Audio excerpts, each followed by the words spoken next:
I watched through my kitchen window as 3 years of backbreaking work withered and died before my eyes, and I knew exactly who was responsible. My name is Yannick Edwards, and I had just moved to Pinewood Springs, Colorado 6 months ago after landing my dream job as a software developer for a tech startup in Denver. The house was a modest ranch-style property with a quarter-acre lot, perfect for someone who had always dreamed of having a real garden instead of the tiny balcony herb pots I had managed in my apartment.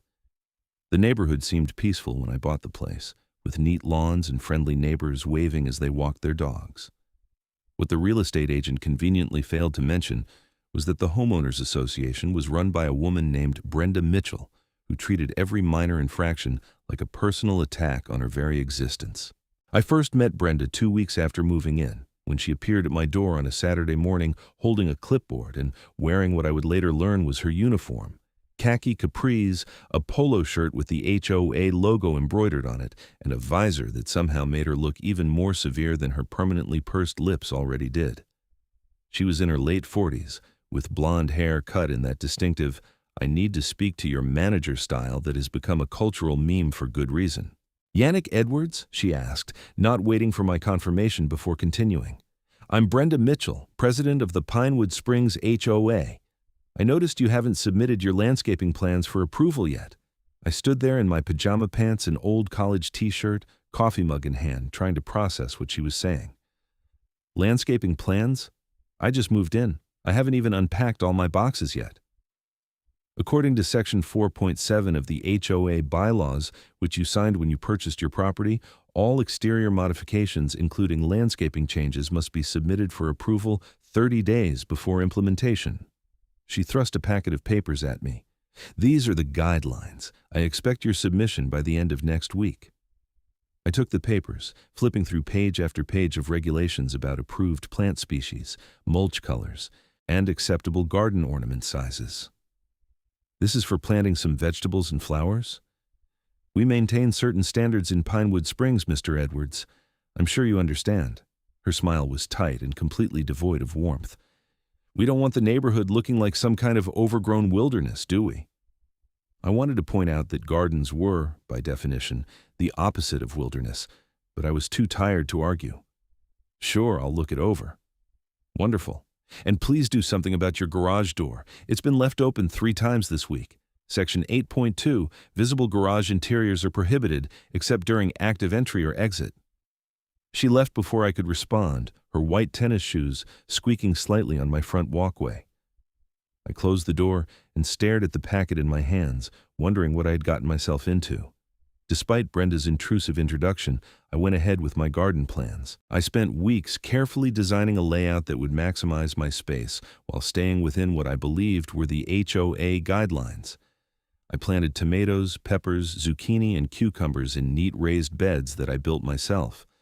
I added a border of marigolds and petunias for color and planted some lavender near the fence line because I had read it helped with drainage and attracted bees. I even installed a small drip irrigation system to keep everything watered during Colorado's dry summers. I submitted my plans to Brenda as required, complete with a detailed diagram and a list of every plant species I intended to use. 2 weeks later, I received a response. "Approved with conditions. Maximum plant height not to exceed 36 inches. No climbing plants without trellis approval. Garden area must be maintained weekly."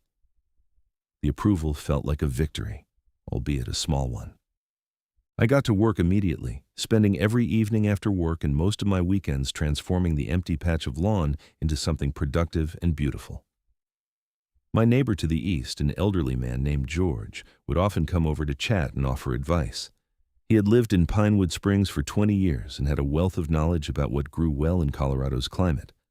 "Brenda give you trouble yet?" he asked one afternoon as I was installing the last of my raised beds. "Just the usual HOA stuff, I guess. Making sure I follow the rules." George laughed, but it was a bitter sound. "Son, let me tell you something about Brenda Mitchell. That woman doesn't care about rules. She cares about control. You seem like a nice young man, so I'm warning you now. Stay on her good side, or she'll make your life a living hell." I brushed off his concern at the time. I was following the rules. What could go wrong? The garden flourished. By early summer, I had tomatoes ripening on the vine, pepper plants heavy with fruit, and more zucchini than I knew what to do with. I started bringing bags of vegetables to work, and my coworkers were always happy to take them off my hands. For the first time since moving to Colorado, I felt truly at home. The garden wasn't just about food. It was about creating something, nurturing it, and watching it thrive. It was therapy after long days of staring at computer screens and debugging code. Then came the citation. I found it tucked into my screen door on a Tuesday evening.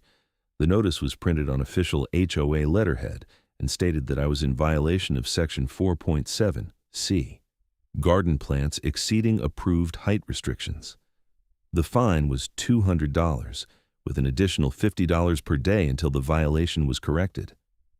I walked out to my garden, measuring tape in hand. My tomato plants, which were staked and growing vigorously, had reached about 42 inches. I had been so focused on keeping everything healthy that I hadn't even thought about the height restriction. It seemed absurd that 6 inches could matter so much, but there it was in black and white. I called Brenda immediately. The phone rang 4 times before she answered. Brenda Mitchell, HOA president. Hi, Brenda. This is Yannick Edwards on Maple Drive. I got your citation about my tomato plants being too tall. Yes, Mr. Edwards. I performed my weekly inspection yesterday and noted the violation. I understand, but tomato plants grow. It's kind of what they do. I can't exactly tell them to stop at 36 inches. Then perhaps you should have chosen a more appropriate variety. There are determinate tomatoes that stay compact. I suggest you replant with approved varieties. I felt my jaw clench. It's July. If I replant now, I won't get any harvest this year. That's unfortunate, but the rules exist for everyone's benefit. I expect the violation to be corrected within 7 days, or the daily fines will begin accruing. Her tone was completely unsympathetic. Brenda, can't we work something out? What if I trim them back? The citation has been issued, Mr. Edwards. You have 7 days. She hung up. I stood in my kitchen, phone still in my hand, feeling a surge of frustration that bordered on rage. $200 because my tomatoes grew 6 inches taller than some arbitrary limit? It was insane. But what choice did I have? I couldn't afford to rack up $50 daily fines on top of the initial penalty. The next day, I spent 3 hours carefully pruning my tomato plants, cutting off the top growth to bring them back under the height limit. It physically hurt to do it, watching all those potential tomatoes fall to the ground. But I did it, photographed the results, and emailed Brenda the proof of compliance. Her response was brief. Violation cleared. Fine remains due. Payment must be received within 30 days. I paid the fine, but the incident left a bad taste in my mouth. George had been right. This wasn't about maintaining standards. It was about power. The harassment didn't stop there. Over the next 2 months, I received citations for increasingly petty violations. My garden hose was visible from the street when I left it out after watering one evening. $50 fine.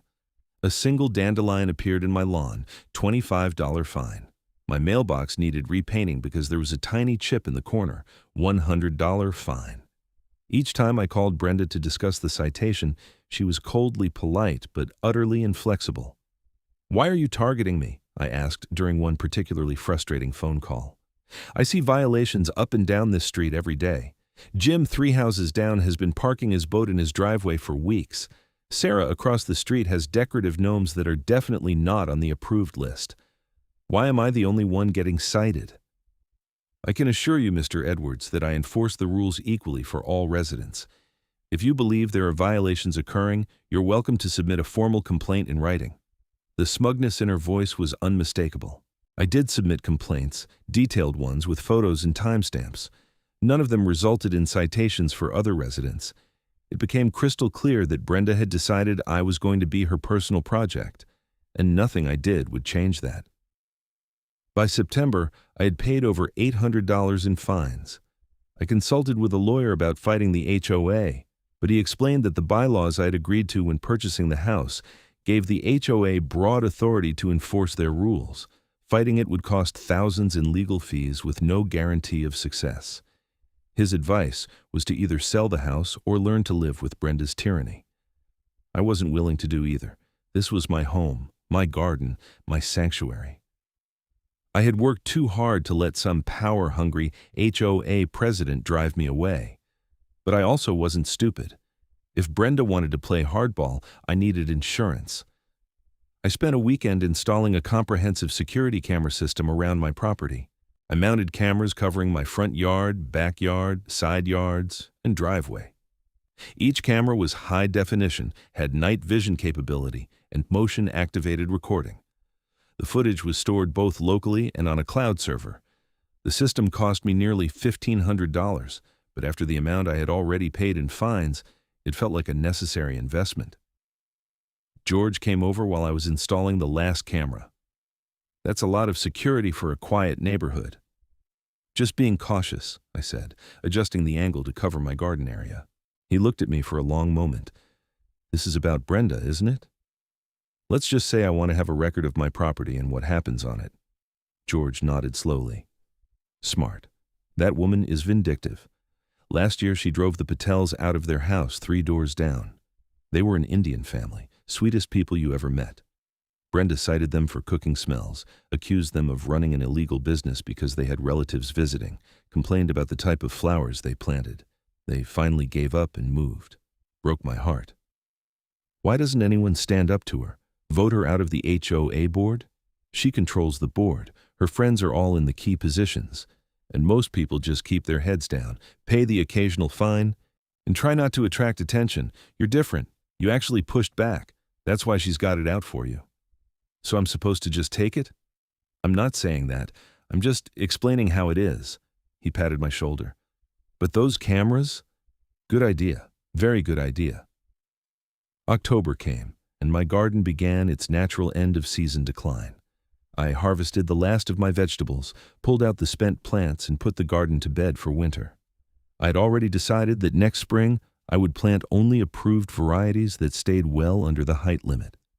It galled me to let Brenda dictate what I could grow, but I was tired of fighting. I spent the winter months enjoying my house, working on indoor projects, and generally avoiding any interaction with Brenda or the HOA. I saw her occasionally during her inspection walks through the neighborhood, clipboard in hand, but she never approached me directly. The citations stopped, probably because there was nothing to cite during the dormant winter months. By March, I was eager to get back into the garden. Colorado's weather is unpredictable in early spring, but I started seedlings indoors under grow lights, determinate tomatoes, short pepper varieties, bush cucumbers, and compact zucchini plants. Everything I chose was specifically selected to stay under that arbitrary 36-inch height limit. I wasn't going to give Brenda any ammunition this year. I submitted my landscaping plan in early April, even more detailed than the previous year. I included expected mature heights for each plant variety, spacing diagrams, and a maintenance schedule. I waited for approval before buying any additional supplies or preparing the beds.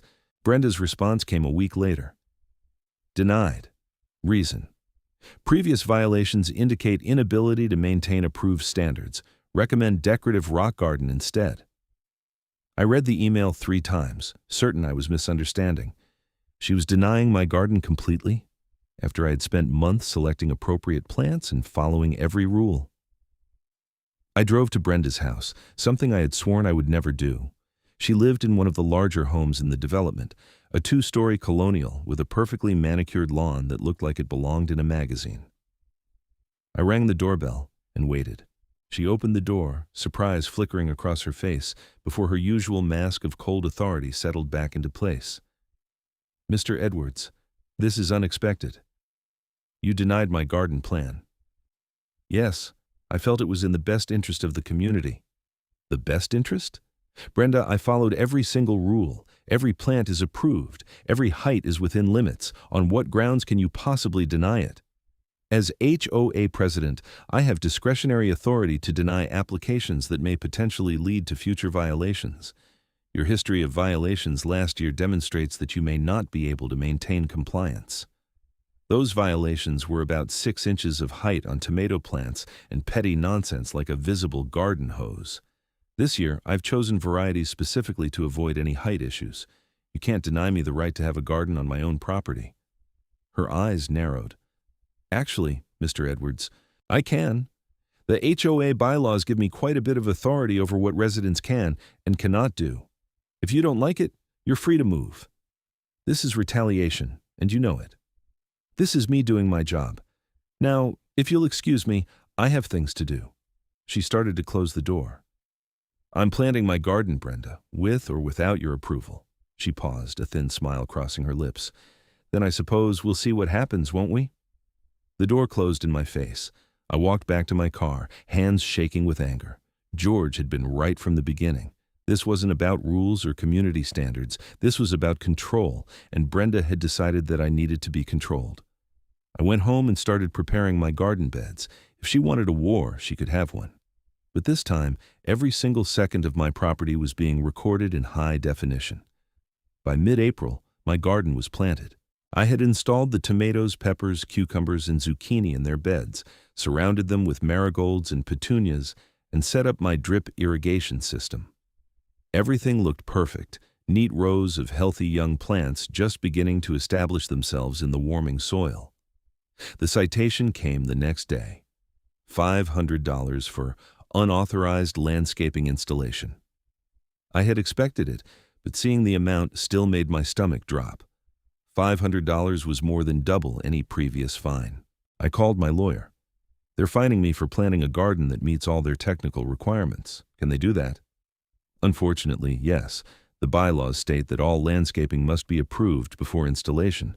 Since she denied your application and you planted anyway, they can fine you and potentially take legal action to force you to remove it." "This is insane." "I agree, but it's legal. Your only real option is to either comply or fight it in court, which could take months and cost more than the fines." I thanked him and hung up. I wasn't removing my garden. I paid the $500 fine and braced myself for whatever came next. What came next was daily harassment. Brenda began walking past my house every single day, sometimes multiple times per day, always slowing down to stare at my garden. She took photos with her phone. She stood at the property line with her clipboard, making notes. It was intimidating and clearly designed to make me uncomfortable in my own home. Then, on a Tuesday in early May, I came home from work to find my garden completely destroyed. Every single plant had been pulled from the ground and thrown into a pile in the center of the garden bed. The drip irrigation lines had been cut. My carefully constructed raised beds had been kicked apart, boards splintered and scattered. The border flowers were trampled into the dirt. 3 years of work, months of planning, and hundreds of dollars in plants and materials reduced to a heap of dying vegetation and broken wood. I stood there in shock, unable to process what I was seeing. Who would do this? Or why? Then I remembered the cameras. I rushed inside and pulled up the footage on my computer. The recording from my backyard camera showed exactly what I needed to see. At 1:47 p.m., while I was at work, Brenda Mitchell had entered my backyard through the side gate. She was wearing gloves and carrying a large bottle of something. The timestamp showed her walking directly to my garden. She unscrewed the cap on the bottle and began pouring the contents over every plant, methodically moving from one bed to the next. Even on the video, I could see the liquid was thick and dark. After emptying the bottle, she spent the next 20 minutes pulling up plants, breaking apart my raised beds, and trampling everything into the ground. Her face, when she looked around to make sure no one was watching, showed pure satisfaction. I watched the video 3 times, my initial shock transforming into cold, calculated anger. She hadn't just destroyed my garden, she had poisoned it. The thick liquid she poured had to be some kind of herbicide or chemical that would kill the plants and potentially contaminate the soil. I backed up the footage to 3 different locations: my computer, the cloud storage, and a USB drive that I immediately locked in my fire safe. Then I called the police. The dispatcher asked me several questions about the incident, and I explained that I had video evidence of someone trespassing on my property and destroying my garden. She said an officer would be out to take a report within the hour. Officer Martinez arrived 45 minutes later, a middle-aged Hispanic man with a kind but professional demeanor. I showed him the destroyed garden first, then brought him inside to watch the video. His expression darkened as he watched Brenda methodically poison and destroy my plants. "Do you know this woman?" "That's Brenda Mitchell. She's the president of our HOA. We've had issues for the past year because she keeps citing me for minor violations. Issues bad enough for her to do this? I planted this garden without her approval after she denied my landscaping plan. I got a $500 fine last week. I guess that wasn't enough for her. Officer Martinez made notes. I'll need a copy of that video footage. This is clearly criminal mischief and trespassing at minimum. Depending on what chemical she used, there could be additional charges related to poisoning or environmental violations. She was wearing gloves, I pointed out. She knew exactly what she was doing. That actually works in our favor. It shows premeditation. He looked at the video again. Mr. Edwards, I want to be honest with you. This is going to become a big deal very quickly. Once we press charges, the HOA situation is going to get worse before it gets better. Are you prepared for that? Officer, she destroyed my property out of spite because I wouldn't bow to her authority. If I don't stand up to her now, it's never going to stop. Not for me, and not for anyone else in this neighborhood who crosses her. He nodded. Okay, let me get a copy of this footage and some photos of the damage. We'll have someone from our environmental unit come out tomorrow to take soil samples and figure out what chemical was used. In the meantime, don't touch anything in the garden. It's a crime scene now. The next day, I took a personal day from work to deal with the investigation. 2 officers from the police department's environmental crimes unit arrived at 9 in the morning. They spent 3 hours carefully documenting the damage, taking soil samples from multiple locations, and bagging some of the dead plants as evidence. One of them, a woman named Detective Sarah Chen, explained what they were looking for. If she used a commercial herbicide, we can usually trace the specific brand based on the chemical composition. That gives us ammunition to check purchase records, which can help build the case. If she used something homemade or industrial, it might be harder to trace, but easier to prove malicious intent. How long until you know what it was? Lab results usually take a week or 2, but based on what I'm seeing here, this was heavy-duty stuff. Your soil is probably going to need remediation before you can plant anything again. That hit me harder than I expected. It wasn't just about this year's garden. She had potentially made it impossible for me to grow anything in this spot for years. Detective Chen must have seen something in my face because her expression softened. We're going to get her, Mr. Edwards. People who do stuff like this usually think they're too smart to get caught. The video evidence you have is rock solid. By that evening, word had spread through the neighborhood. George came over first, shaking his head in disgust when he saw the destroyed garden. I heard what happened. Jesus, Yannick, I knew Brenda was bad, but this? She came onto my property and poisoned everything. The police have it all on video. Good. It's about time someone held her accountable. You know, I heard she did something similar to the Patels, but they never had proof. Claimed their plants just died naturally, but we all suspected it was her. Other neighbors started stopping by throughout the evening. Some I had never even spoken to before. They all had stories about Brenda, excessive fines, harassment, threats. A woman named Maria, 3 houses down, told me Brenda had reported her to Child Protective Services, claiming she was neglecting her children because her lawn wasn't mowed frequently enough. The investigation had been dropped immediately, but the trauma of having CPS show up at her door had been devastating. She's a monster, Maria said, tears in her eyes. But she has the board in her pocket and no one knows how to stop her. The police are pressing charges, I told her. She's on video poisoning my garden and destroying my property. She's going to face consequences. I hope you're right. I really do. The lab results came back 10 days later. Detective Chen called me personally to deliver the news. The substance Brenda Mitchell used was a concentrated glyphosate herbicide mixed with 2,4-D, which is a highly toxic broadleaf herbicide. The concentration was way beyond what anyone would use for normal weed control. She was trying to ensure nothing would ever grow there again. We traced the purchase to a farm supply store about 30 miles from Pinewood Springs. She paid cash, but they have security footage of her buying 3 large bottles the day before your garden was destroyed. So what happens now? We're filing formal charges: criminal mischief in the 1st degree, criminal trespass, and reckless endangerment due to the chemical contamination. She'll be arrested, arraigned, and then it goes through the court system.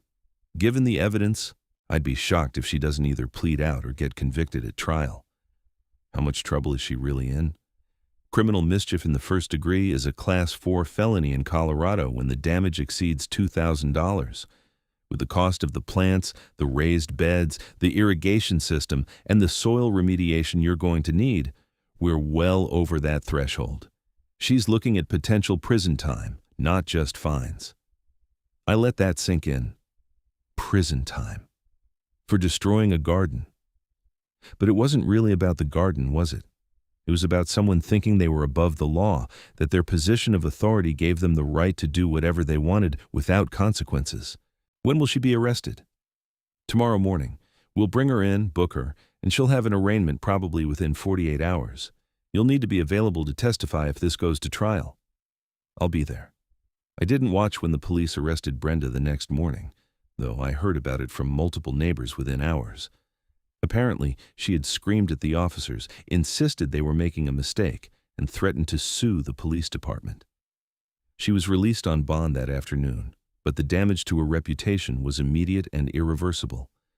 An emergency HOA meeting was called for the following week. I received an official notice in the mail, signed not by Brenda, but by Marcus Thompson, the vice president of the board. The agenda included discussion of leadership transition due to criminal charges against current president. The meeting was held in the community center, a small building near the neighborhood entrance that was usually used for garage sales and holiday parties. I arrived to find the room packed. Every chair was taken, and people lined the walls. The energy in the room was electric, a mixture of vindication, anger, and relief. Marcus called the meeting to order. He was a thin man in his 60s, clearly uncomfortable being in the spotlight. Thank you all for coming. As you're all aware, Brenda Mitchell has been charged with serious crimes related to vandalism of Yannick Edwards' property. In light of these charges, the board has voted to remove her as president effective immediately. We're here tonight to discuss next steps and address concerns from the community. Hands shot up immediately. Marcus pointed to Maria. I want to know how Brenda was allowed to abuse her authority for so long. We all knew she was targeting certain residents, issuing excessive fines and making people miserable. Why didn't the board stop her? Marcus looked uncomfortable. Brenda was very persuasive. She convinced us that strict enforcement was necessary to maintain property values. But I'll admit we should have questioned her methods. We failed in our oversight, and for that, I apologize. Another resident stood up. I want all the fines she issued in the past 2 years reviewed. I paid over $1,000 for violations that I'm pretty sure were bogus, and I want my money back. Murmurs of agreement rippled through the room. We'll establish a review committee, Marcus promised.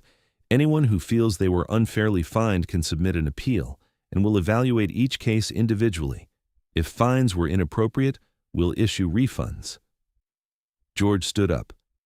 I want to make a motion that we revise the HOA bylaws to limit presidential authority. No one person should have as much unchecked power as Brenda had. We need accountability measures. Seconded, someone called out. The meeting continued for nearly 3 hours. People shared their experiences with Brenda, stories of harassment and intimidation that had gone on for years. It became clear that I wasn't an anomaly. Brenda had been systematically targeting anyone who questioned her authority, using fines and citations as weapons to enforce her will. By the end of the meeting, the board had agreed to several reforms. Presidential decisions would require board approval, a resident committee would be established to oversee enforcement actions, and all fines issued in the past 2 years would be subject to review. It wasn't perfect, but it was a start. As people filed out of the community center, many of them stopped to thank me. Some shook my hand, others hugged me. A few had tears in their eyes. You have no idea what you've done for this community, an elderly woman told me. I've been living in fear of that woman for 5 years. Thank you for having the courage to stand up to her. The criminal case moved slowly through the court system. Brenda initially pleaded not guilty, convinced that her status as HOA president somehow protected her from consequences. Her lawyer tried to argue that the HOA bylaws gave her authority to enforce compliance by any means necessary, a legal theory that the judge dismissed with barely concealed contempt. This is a criminal matter, not an HOA dispute, Judge Richards stated during a pretrial hearing I attended. Ms. Mitchell is charged with felony criminal mischief, trespass, and reckless endangerment. The fact that she was HOA president is irrelevant to whether she committed these crimes. The prosecution offered Brenda a plea deal: plead guilty to criminal mischief and trespassing, drop the reckless endangerment charge, and receive a sentence of 1 year in county jail, followed by 3 years of probation. She would also be required to pay full restitution for the damage, which had been assessed at just over $4,000. Brenda refused the deal. She insisted on going to trial, apparently convinced that a jury would see things her way. The trial took place in late September, almost 5 months after the destruction of my garden. I testified on the second day, walking the jury through the timeline of my conflict with Brenda, the citations, the denied garden plan, and finally, the video footage of her poisoning and destroying my property. The prosecutor, a sharp woman named Amanda Rodriguez, asked me to describe the emotional impact. Beseder. It wasn't just about the plants, I explained. The garden was my sanctuary. After long days at work, dealing with stress and deadlines, I could come home and spend time nurturing something real and alive. It was therapeutic. When I saw what she had done, it felt like she had reached into my life and destroyed something deeply personal out of pure spite. Did you ever threaten Ms. Mitchell or give her reason to fear you? No. I argued with her about the fines and citations, but I never threatened her. I just wanted to be left alone to garden on my own property. Brenda's defense attorney tried to paint me as a difficult resident who refused to follow reasonable rules, but the video footage made that narrative impossible to sustain. The jury could see Brenda entering my property without permission, methodically poisoning my plants, and destroying my garden with clear premeditation. No amount of legal maneuvering could explain that away. The prosecution also called Detective Chen to testify about the chemicals Brenda had used and the environmental damage they caused. The concentration of herbicides was extreme, she explained. This wasn't about killing some plants. This was about ensuring nothing would grow in that soil for years. It was vindictive and dangerous. Expert witnesses testified about the cost of soil remediation and replacement, the total damage, including the destroyed plants, the broken irrigation system, the damaged raised beds, and the cost to remove and replace 18 inches of contaminated soil came to just over $4,200. The jury deliberated for less than 3 hours. They found Brenda guilty on all charges. At sentencing, Judge Richards was unsparing. Ms. Mitchell, you held a position of responsibility within your community, and you abused that position to harass and ultimately commit crimes against a resident who had done nothing more than refuse to bend to your will. Your actions were premeditated, vindictive, and showed a complete disregard for the law. The evidence showed that you drove 30 miles to purchase industrial-strength chemicals, entered Mr. Edwards' property while he was at work, poisoned his garden, and then destroyed it to ensure maximum damage. This wasn't a momentary lapse of judgment. This was calculated malice. She sentenced Brenda to 18 months in county jail, 3 years of probation, and ordered her to pay full restitution of $4,200 plus court costs. She also issued a permanent restraining order preventing Brenda from coming within 500 feet of my property. Brenda's face went white when the sentence was read. She started to say something, but her attorney put a hand on her arm to stop her. The bailiff led her away, and that was the last time I saw her in person. I walked out of the courthouse feeling lighter than I had in months. It was over. She was going to jail, I would be compensated for the damage, and I would never have to deal with her again. George was waiting for me outside. How'd it go? 18 months in jail, 3 years probation, and she has to pay for all the damage. He let out a low whistle. Good. That woman deserved every bit of it. Come on, let me buy you a beer. We're celebrating. We went to a bar near the courthouse, and George insisted on texting half the neighborhood. By the time we finished our first round, 6 more neighbors had shown up, all wanting to hear about the sentencing. It turned into an impromptu party, everyone relieved that the Brenda era was finally over. The HOA underwent significant changes in the months following Brenda's conviction. Marcus Thompson, who had taken over as interim president, proved to be a reasonable and fair leader. The board reviewed hundreds of fines that Brenda had issued, ultimately refunding over $30,000 to residents who had been unfairly penalized. The bylaws were revised to prevent any single person from wielding unchecked authority. A resident advisory committee was established to review all major decisions. The community felt different. People were friendlier, more willing to take risks with their properties, less afraid of arbitrary enforcement. Lawns became a bit less uniform, gardens appeared in more yards, and decorative touches that would have been forbidden under Brenda's reign became commonplace. As for my garden, the remediation took most of the winter. A soil company came out in November and removed all the contaminated earth, digging down 18 inches across the entire garden area. They brought in new topsoil, compost, and amendments to rebuild the growing medium. The cost, covered by Brenda's restitution payment, came to just over $3,000. The remaining $1,200 covered new plants, materials to rebuild my raised beds, and a replacement irrigation system. By the following spring, I was ready to try again. I planted the same vegetables I had originally planned: tomatoes, peppers, cucumbers, and zucchini, surrounded by marigolds and lavender. But this time, I wasn't worried about height restrictions or arbitrary rules. The new HOA board had simplified the landscaping guidelines dramatically, focusing on basic maintenance standards rather than dictatorial control. George came over on the day I finished planting. "Looks good, son. Really good." "Thanks, I'm hopeful this time." "You should be. You changed this neighborhood, you know. Before you stood up to Brenda, people were scared. They thought they had to just accept being pushed around. You showed everyone that it's possible to fight back against bullies, even when they're in positions of authority." "I just wanted to grow some tomatoes." He laughed. "Yeah, but you got justice instead. Not many people can say that." The garden flourished that year. By July, I had more tomatoes than I knew what to do with, peppers ripening in abundance, and cucumbers climbing up the new trellises I had installed. I brought bags of vegetables to work, shared them with neighbors, and made enough salsa and sauce to last through the winter. One afternoon in August, Maria from down the street stopped by with her 2 kids. "Mr. Edwards, my daughter wants to start a garden, and I wondered if you could give us some advice." I spent an hour showing them around, explaining what grew well in Colorado, how to prepare soil, and the basics of watering and maintenance. The little girl, maybe 8 years old, listened with rapt attention, asking questions about every plant. "Can I really grow all this in our yard?" she asked. "Absolutely. You just need some space, some good soil, and patience. Plants take time, but it's worth it."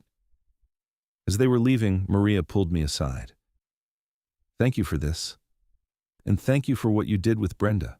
My daughter saw me stressed and upset so many times because of that woman's harassment. It's good for her to see that standing up to bullies works, that justice is real." That comment stayed with me. This had never been just about a garden. It had been about refusing to be controlled, about demanding accountability from people in authority, about proving that documentation and evidence could overcome even the most vindictive opponent. Over the next year, 3 more families in our neighborhood started gardens. George finally planted the rose bushes he had wanted for a decade, but had been too afraid of Brenda's disapproval to install. The Johnsons painted their house a soft yellow instead of the approved beige, and received compliments instead of citations. The neighborhood became a place where people felt ownership over their properties, not just obligation to satisfy an arbitrary authority. I received my final restitution payment from Brenda in March, 17 months after the trial. The check came through the court system, drawn on her account, and represented the last $400 she owed me. I deposited it and used the money to buy a new greenhouse attachment for my garden, a small structure that would let me start seedlings earlier and extend the growing season into the fall. Brenda was released from jail after serving 14 months of her 18-month sentence, having earned time off for good behavior. The restraining order remained in effect, and she moved out of Pinewood Springs entirely. I heard through the neighborhood grapevine that she had relocated to Arizona to live with her sister. I hoped she had learned something from the experience, but I doubted it. People like Brenda rarely accept that they're the problem. George retired that spring and spent most of his time in his new rose garden, which had become the showpiece of the neighborhood. We had coffee together most Saturday mornings, sitting on his porch and talking about plants, weather, and life. "You ever regret buying this house?" he asked one morning. "With everything that happened with Brenda?" I thought about it. No. This place became home in spite of her, maybe even because of her. I learned that I'm capable of standing up to bullies and fighting back when necessary. That's worth something. It's worth a lot. You're a good man, Yannick. This neighborhood is lucky to have you. I'm lucky to be here. And I meant it. Despite the harassment, the destroyed garden, the legal battles, and the stress, I had found something valuable in Pinewood Springs. I had found a community that, when pushed hard enough, was willing to stand together against tyranny. I had found neighbors who became friends. And I had found a home where I could dig my hands into the earth, plant seeds, and watch them grow without fear of arbitrary retaliation. My security cameras are still running, recording every corner of my property 24 hours a day. I keep them maintained and backed up, not because I expect more trouble, but because I learned the value of documentation. Evidence matters, truth matters, and sometimes the only way to fight back against someone who abuses their authority is to have irrefutable proof of their actions. The garden continues to thrive. Each spring, I plant new varieties, experiment with different techniques, and lose myself in the therapeutic work of nurturing living things. The raised beds that Brenda destroyed have been rebuilt, stronger and better than before. The soil that she poisoned has been replaced with rich, healthy earth that produces abundant harvests. Sometimes, when I'm out there on a quiet evening, watering plants or pulling weeds, I think about how close I came to giving up. How tempting it was to just sell the house and move somewhere without an HOA, without a Brenda Mitchell making my life miserable over 6 inches of tomato plant height. But I'm glad I stayed. I'm glad I fought. Because some things are worth fighting for, even if it's just the right to grow vegetables in your own backyard. The Pinewood Springs. HOA still exists, but it's a shadow of what it was under Brenda's reign. The bylaws are reasonable. The enforcement is fair. The fines are proportionate to actual violations rather than being used as weapons against residents who dare to question authority. It's become what an HOA should be, a group of neighbors working together to maintain basic standards while respecting individual autonomy. I served on the HOA board myself for a year, part of the reform effort to ensure the abuses of the past couldn't be repeated. It wasn't glamorous work, but it was important. We implemented transparency requirements, established an appeals process for fines, and created term limits for board positions. Small changes, but meaningful ones. My final act before rotating off the board was proposing a community garden space on the common area near the neighborhood entrance. The vote was unanimous in favor. We broke ground in April, creating 20 raised beds that any resident could use for free. It opened in May, and within a week, every bed was claimed. Families worked side by side, kids learned where food comes from, and the neighborhood had a new gathering place. On the day of the community garden's grand opening, Marcus gave a short speech thanking everyone who had made it possible. At the end, he specifically acknowledged me. This garden exists because Yannick Edwards refused to accept that he couldn't have a garden on his own property. His fight against injustice changed our community for the better. So thank you, Yannick, for having the courage to stand up and for helping us remember what being a community really means. People applauded, and I felt a flush of embarrassment mixed with pride. I hadn't set out to be anyone's hero. I just wanted to grow some tomatoes without being harassed. But sometimes, the smallest acts of resistance against petty tyranny can spark bigger changes. George, standing next to me, leaned over and whispered, "Told you that you changed this place." "We changed it," I corrected.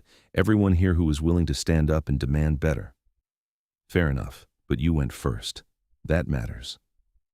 As the sun set that evening, I walked through the community garden, looking at the neat rows of newly planted vegetables, the excited faces of kids examining their family's plot, the easy conversations between neighbors who just a year ago had been too afraid to even make eye contact with each other.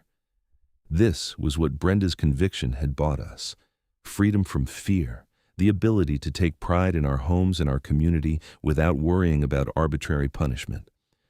My own garden, back at my house, was already producing its first harvest of the season. I had sugar snap peas ready to pick, lettuce that needed harvesting, and strawberries ripening in the raised bed I had dedicated to berries. Tomorrow I would bring a basket of fresh produce to the community garden and leave it in the sharing station we had set up, continuing the cycle of abundance and generosity that gardens naturally inspire. The security cameras are still recording, silent witnesses to the peaceful life I now enjoy. Every few months, I review the footage just to stay familiar with the system, but there's never anything more dramatic than deer wandering through at night, or the occasional delivery person dropping off packages. The cameras are insurance I hope I never need to use again, a reminder that evidence and truth are powerful weapons against injustice. Sometimes I wonder what Brenda thinks about living in Arizona and presumably starting over. Does she regret what she did?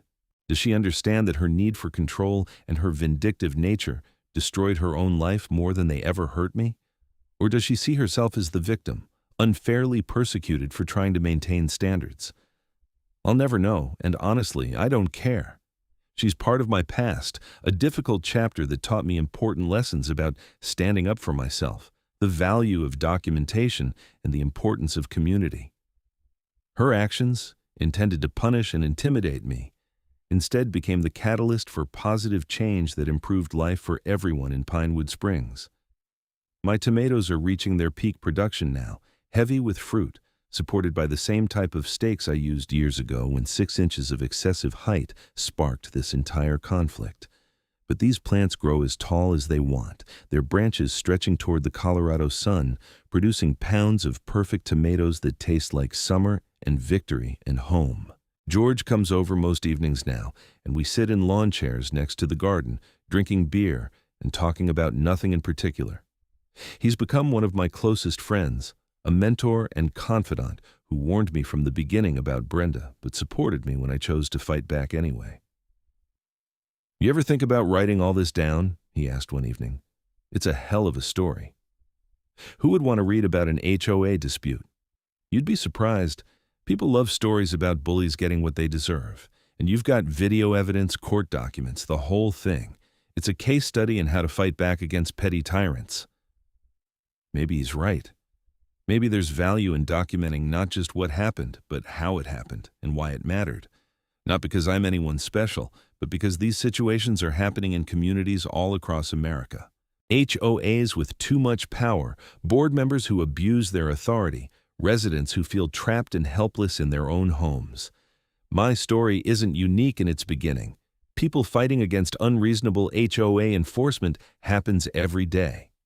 But it might be unique in its ending. Justice served, changes implemented, community restored. That's rare enough to be worth sharing. The garden has taught me patience. Seeds don't become plants overnight. Tomatoes don't ripen on your schedule. Growth takes time, both for vegetables and for communities healing from years of abuse. But with the right conditions, with care and attention and protection from harm, amazing things can flourish. Pinewood Springs has flourished. We're not perfect. There are still disagreements, still occasional friction between neighbors, still debates at HOA meetings about the right balance between standards and freedom. But we work through those issues with mutual respect and good faith, not with threats and fines and vindictive destruction. As autumn approaches and I prepare to put the garden to bed for another winter, I'm already planning next year's layout. I'm thinking about adding some fruit trees, maybe some raspberry canes along the back fence. I'm considering expanding the beds to include more variety, perhaps some herbs and medicinal plants. The possibilities are endless when you're not constrained by arbitrary rules and the fear of retaliation. My home is truly my own now. My garden is my sanctuary. And my community, forged through shared struggle against a common oppressor, is stronger than it ever was when everyone was silently suffering under Brenda's reign. The security cameras continue their silent vigil, and I'm grateful for them. Not because I expect more trouble, but because they represent something important. The truth, captured and preserved, undeniable and powerful. In an age where people can lie with impunity, where authority figures can abuse their power and deny culpability, having video evidence of what actually happened made all the difference. Justice isn't always served. Bullies don't always face consequences. Communities don't always stand up to tyrants. But sometimes, if you're prepared, if you have evidence, if you're willing to fight, things can change for the better. My destroyed garden, poisoned and torn apart by a vindictive HOA president, became the catalyst for that change. And now, rebuilt and thriving, It stands as a living monument to the simple truth that standing up to bullies is worth the cost, that documentation can defeat even the most powerful opponent, and that sometimes justice actually works the way it's supposed to. I water my plants as the sun sets behind the mountains, and I'm home.